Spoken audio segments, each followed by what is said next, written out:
Well, obviously, big game for us here this weekend. Not only obviously because of the Cowboys, but important game for us. Salute to Service Month.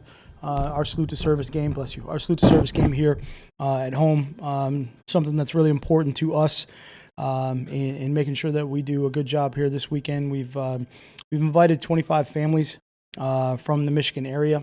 We work with an organization called TAPS. It's the Tragedy Assistance Program for Survivors. And, we worked with them since last spring, kind of have done a couple different events with them through training camp through the spring, inviting those families out to practice, things like that. And we're excited to have those families with us this weekend. We've got some tickets and get them on the field and get a chance to meet with them. They're actually going to come over on Saturday, tomorrow, to visit with the team, and we'll get a great opportunity to meet them, listen to their stories, listen about their heroes, their loved ones that they lost. And, be able to be there for support to all those families. So just can't thank those families enough for, what they sacrifice and what they go through. I think it's a great perspective for all of us to be very appreciative for what we have and what we're allowed to do every single day. So, we're excited to have those families come in and show our support for them and be appreciative of that. So it's a big game for us, but it's a big game for us to really, reach out to those families and do the right thing. So, other than that, from a practice standpoint today, normal Friday for us. Got a couple guys that'll be out of practice. It's been consistent really all week with Rick Wagner. Deshaun Hand will not be out there. Stafford be out there. He's not really doing much right now. So with that, it's kind of been all week. But he is out there as far as that's concerned. I don't anticipate him playing this weekend from that part of it. He's, like I said, he's been out there trying to do everything he can. From that aspect of it, but probably not for the game. I'd say other than that, the other guys are going to be out there doing, working through the day and going from there, and we'll see what that looks like. We're going to go outside today. Been on the turf the last couple of days, and some guys are a little bit sore, so try to get on the grass. A little bit of a wind, but other than that, should be okay. So big day for us. We're ready to go. Good meetings this morning. We're pushing forward. Trying to get ready to go. This is a great Cowboys team that we're getting ready to face. Certainly offensively, we know all the different weapons they have. That increases when you get to the red area. Those guys make a lot of plays down there, and certainly from a defensive perspective, the pass rush and then the tighter coverage down in the red area becomes a bigger issue for our offense. So got some big challenges in front of us, but we're getting ready to go. So. Yeah, obviously, knowing that Stafford hasn't been in all week, how much more does it help Jeff that he's had the whole week to prepare and just be ready, not only from a playing standpoint, but mental standpoint? I think a lot of that would probably be settling maybe to him, from that deal. I think the backup quarterbacks are kind of, it's an interesting crew. They go in every single week and they prepare, and it's one of those deals where they always get ready to go. And then when you're kind of moved into that maybe first position, it's a lot of the same preparation. But it's just the fact that, you're kind of going out there getting ready to go. I think for us, it's really just a steady process. Nothing really changes too much. But, there is a little bit maybe more focused on what he brings to the table and maybe some of his abilities that are a little bit different from that aspect of it that help maybe the overall understanding of how we're going to play the game, which is maybe a little bit different from all three phases. With Matthew, is he going to you guys did some scans after practice last week or whatever. Like, is some of that in the works for here today, tomorrow, too? Just kind of see where he's at, see how far he's progressed. How is he feeling? Yeah, there's definitely a medical plan in place as far as all that's concerned. I'm not going to go into the details of that, but there is, different things that our doctors are doing and everybody's doing to hit those markers when we get to him. He's doing great. I mean, he's fine, normal. Grinding away, studying, getting ready to go. Helping everybody around him and, preparing, which is great. It just keeps everything consistent for us. He's just same old, just getting ready to go play a game. Don't anticipate. Is there any scenario you can see where he plays? Not this Sunday, no. You've been around Tavon Wilson at both stops. Just wondering, you kind of inherited him here when you came here. How has he grown as a player from when you had him as a young? Tavon, he's got a lot of really good attributes that he's always had. His football instincts are phenomenal. Some of the things that he's really learned to do closer to the line of scrimmage. I would say, his football IQ is just basically keeps improving every single year. So just more experienced type of plays and situations, alignments, things like that, that he does a great job of. And certainly as a guy that's been around, this defense and really football for a while, one of the things that's most impressive about him is his ability to play multiple roles in a game. He plays a lot of different positions at times. He'll be in a lot of different spots and gets lined up, has very few mistakes, just, really can handle all of that at a high level, and not only do that, but also then communicate to those around him, what he needs to and what they need to do to help. So that conceptual learning mentality is something that he's mastered, and it just allows him to be that much more flexible, but also to help everybody around him in the process, which is, it's huge for a defense. Kind of did hit on it there a little bit. The room got real young real quick. I mean, with Glover departing and Quandary being traded, I mean, just how important has he been with just Tracy, Will, CJ, and the young group there, and being the leader and helping them learn the scheme? I think whenever you have an experienced player, I think the benefit for the younger guys is, to try to get that experience expressed or communicated or, shown to those younger guys. I think that's a huge advantage. I think also just kind of being that consistent professional and showing what it's like to grind every single week and study and make sure you're doing it the right way and how important it is. I think those are great examples to set for younger guys. But the younger guys we got in there are, they're really good. They're really kind of a group that's very self-motivated and they just get it. So it's really been just great from that standpoint with those guys.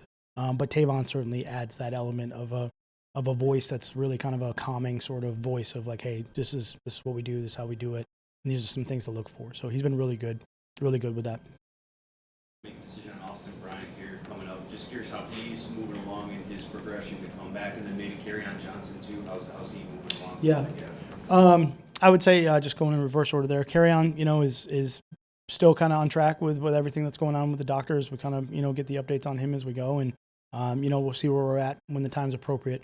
I would say with Austin, one of the things with him this week that I thought was really good for us and important was to get another good hard week in, increase his reps a little bit more. We put him in a couple of different situations out there on the field and just, integrated him all the way into being normal back into, ready to go situations. So we get a third day in a row of that today, see what that looks like, see how he feels, see how his body feels, and see how it responds, and then go from there. But everything, so far has looked pretty positive with that. Driscoll's athleticism, over the past week, but specifically, he was a very good baseball player in his background. I'm curious if that skill set, if you see any of that in his game at all. I don't know if I've seen the baseball skill set come into effect. He's got a pretty strong arm, I guess. So that would probably be the big part of it. But I would say, just in general with his athleticism out on the field, he's probably a little bit quicker than you think he is, at times. I think some of that reactionary speed, which maybe translates a little bit to baseball from that standpoint, shows up from that aspect of it. But just, trying to do everything he can to help the team. I think for us, it's a great conversation for us to have as a team and, for us to understand that, everybody's just got to go out and do their job. Everybody's just got to go out and do what they're supposed to do in this game, and it's nothing more than that. And if everybody does that, then, hopefully we make a couple plays that gives us a chance to win. I think if you start to press too much in one area or try to make up for something in another area, usually it doesn't work out so well. There's, something that slips by the wayside, or something that, as a mistake is made because of it, and then, something negative happens. So for us, it's just, try to settle everything down and go play a good, clean game. That'd be the biggest thing for us. You get Ty Johnson back in practice yesterday. Who? Ty. Yeah. Positive step in the concussion protocol. Yeah, we'll see. We got another step here today and see where it goes. But it's a limited day for him, but it was good. Yeah, I get a couple more. yeah, Coach, just one thing about Driscoll, we talked about his athleticism, but the more comfortable he gets with the offense, and the more, can he use his instincts and all that more? In other words, he can play to that. The more he gets comfortable, the more playing time he gets. I think so. I mean, I think with reps, a lot of players start to settle down, and I think what happens is their vision changes. That's probably one of the biggest things for guys, no matter what position you play. Once you just become comfortable in the positions or in the situations that you're playing, and you start to feel around you a little bit, what's normal and what's not, and how to move, and how to, when it's maybe an opportunity where you got to get out of trouble, or when you're okay. When that starts to happen, usually players talk about their vision opening up on the field. You start to see a lot more. You start to be able to get your eyes in certain places, and that allows you to maybe play a little bit faster, a little bit quicker, and be able to see things. When you can see them that way, then your body naturally follows, with that muscle memory. So That would be the biggest thing for it. Once kind of things slow down a little bit, your vision increases. Yep. Go ahead. First, how tough can that swing tackle role be for guys? I mean, one week you're playing left tackle Yeah. and the footwork is 1 mile to go that. The next week you're playing Yep. right tackle, and maybe how Crosby's Yeah. handled that. Yeah, really good conversation. Crosby, I think, does an excellent job at it, to be honest with you, because they are really, I don't want to say two totally different positions, but they are pretty different. You know, right tackle and left tackle, there's different, not only things that you have to deal with from a defensive perspective, you know, the types of players that you have to deal with, but, you know, depending on the offensive system, you know, some systems might be geared towards one side or the other, whether it's the pass game, the run game, protections, things like that. Obviously, your ability to kind of play in space against really, really good defensive players and be able to do that out of different stances and different alignments and really be able to move your body in either direction at a pretty efficient level. It's a pretty unique skill set from that, but it's a really important one from that aspect of it also, you know, because usually when you go into a game, you're not going to be able to have that much depth at the offensive line. You have a couple guys that are, you know, ready to go, but, you know, you only have so many that are actually out there. So it's a really important role. It's a really kind of just unique sort of, you know, skill set to have. And, you know, I think he's done a good job with it. You know, he's been ready to go on either side, which is important. I'm going to ask you a quick one about Jason Witten. Yeah. Basically, he's been running that option route on teams for 2 decades now. What makes him effective still? Length, great hands, savviness, and understanding leverage. He's outstanding at it. You know, he just understands defenders, where they're playing, how to use that against them. You know, give the quarterbacks credit too. They put the ball in a position where the defenders can't get it, and they understand his reach, his length. He's going to be able to grab it from that aspect of it and catch the ball. He's got phenomenal hands. He's a smart player. You know, I spent a little bit of time around him. He loves football. He's a great guy, and he's just a hard-nosed, old-school kind of football player, and just always one of those guys that makes plays no matter what. You know, and we talk about it all the time. Those consistently just great players in this league that, again, like you just mentioned, like he's going to run the option route. You know it. I know it. We know it, they know it, and somehow he still catches the ball. So those are things that are just make those guys so unique, I would say, from that aspect of it. Very good?